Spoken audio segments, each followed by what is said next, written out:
And now to a murder trial in Georgia. A businessman is accused of killing the husband of his alleged mistress. NBC's Lilia Luciano is live in Decatur with more. Good morning, Lilia. Good morning to you, Amy. This is a case about a man who has admitted to killing his co-worker's husband.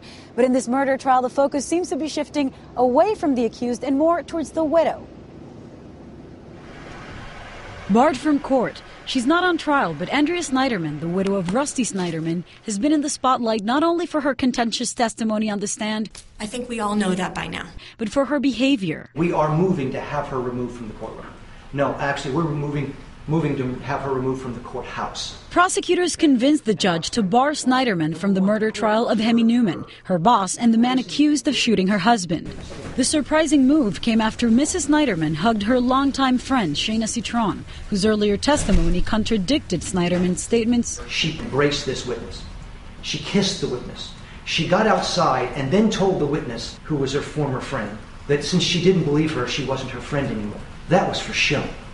Snyderman had testified she didn't know her husband was shot until she arrived at the hospital. Citron says Snyderman told her of the shooting in a phone call before that while en route to the emergency room. Citron also testified she didn't believe Andrea's denials of an affair with Neuman. Did Andrea admit or deny an affair with her boss at that time after the murder?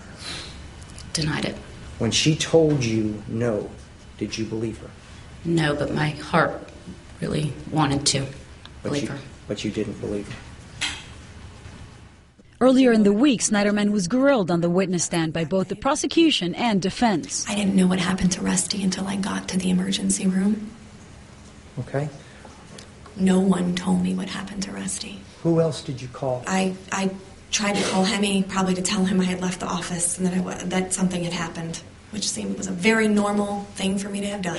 She claims that Neuman wanted a romantic relationship, stalked her, and she rebuffed his advances. I think based on what we saw yesterday, there was no reciprocation in any email of any feelings to Hemy Neuman. But other witnesses contradicted her testimony, suggesting the two were romantically involved. They did kiss. I did see him with her hands on her rear, she kissing him.